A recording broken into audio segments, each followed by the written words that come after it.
What's going on YouTube? Big Munoz 11 here.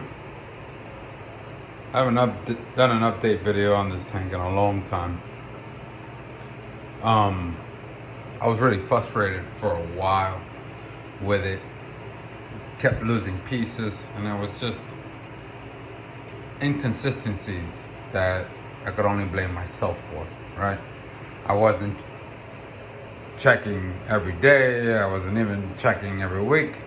I was doing very consistent water changes with good salt and my own RDI water. So I thought with that it was in check, and then a periodical dose here and there. I kept adding pieces and pieces and pieces, and I got to the point where just the load just couldn't keep up with the alk and the calcium. There was phosphates through the freaking roof. I was at like 0.60 at one point when I sent it to ICP, and it was just not working.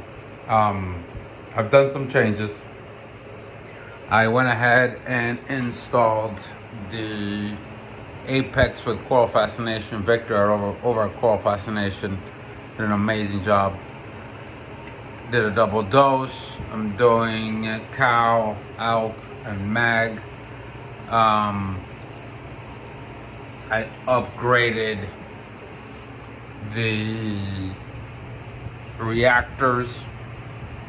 I had the two fishes 150s, not the two fishes, the Fosband 150s. I think they are two fishes actually. And I got these Aquamax XLs, which are massive. That one's the biopellet reactor, and this is the media reactor with the separation chamber.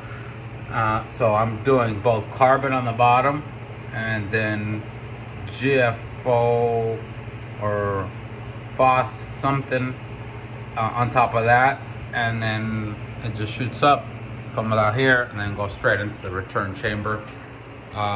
And there's been some massive changes, right? We're starting to get there. I wanted to do an update just because I was very hesitant for a long time on the Apex Fusion because of obviously the cost associated with it. But if you look in reality of how much you're investing in your corals, and I lost way more than I did the investment in the Apex just with a semi crash. Not only that, the torches were the first ones to get impacted. All my Montes went. All the hard corals, the 5 years were receding.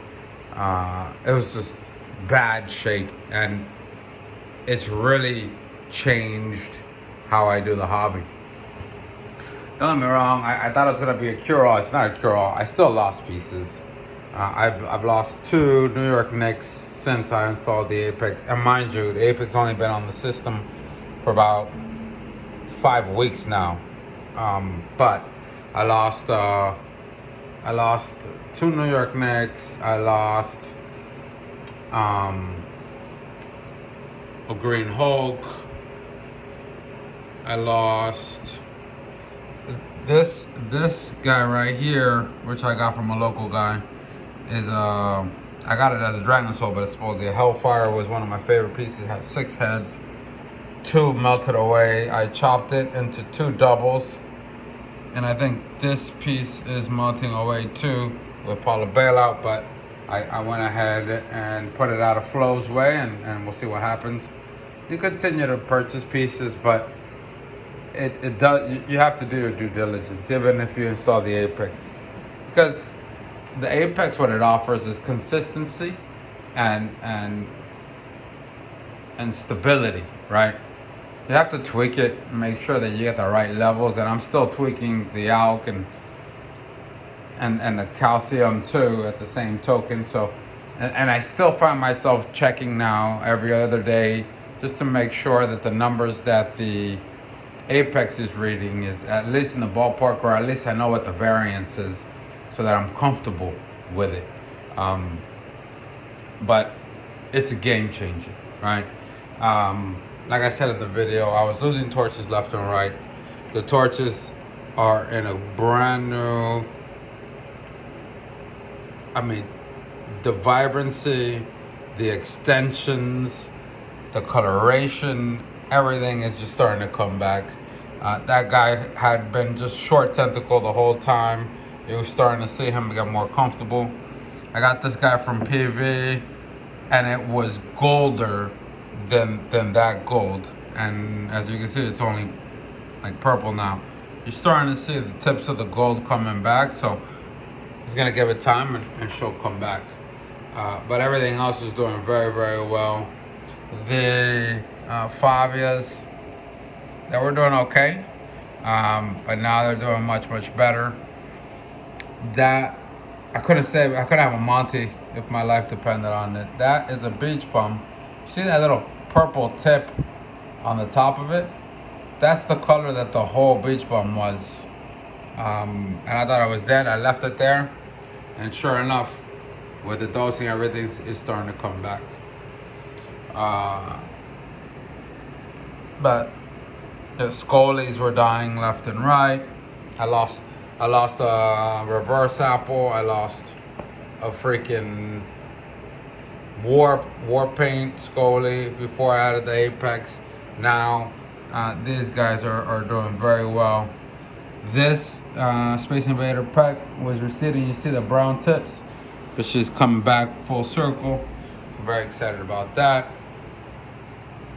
I just start seeing new levels of growth as well. Obviously, a lot of things go into play. Keeping your pH and now having visibility of the pH, you start doing random things like adding plants, opening windows, which is I find hilarious. But you do that just to get that extra oomph out of your pH, and it actually really, really works. These hammers, I was very fortunate that I only lost 2 even before the apex, but these guys are doing very, very well. Just got this guy. Absolutely love that one. My favorite one is from Evan over at Daydream. That's by far my favorite octo. But everything's just doing very, very well. See, the Fabia is doing good. See, this Fabia was receding. That micro Aiken was receding. It's all full grown. Those are all, that's what I call death row, because they were all dying. And in the frag tank, that is. And I brought them here, and it's all coming back. That grafted cap was all brown. You see all the green and reds coming back. So yeah, the apex does offer you consistency and stability. You still have to do work with it in combination. It's not the cure-all, but I gotta be honest with you, it's definitely been a game changer for me, without a doubt. It's made the hobby much more enjoyable for me. Another thing that I recommend, I was just talking to one of my friends, these aqua UVs. I put a flow regulator attached to the apex. I haven't had ick in this tank ever since I installed that, and now that you add the flow module, you actually can see how much flow you're pushing out, which it's incredible. So guys, if you can, get yourself an apex. It's gonna save you so much work. So much work. I am a believer. 100% believer.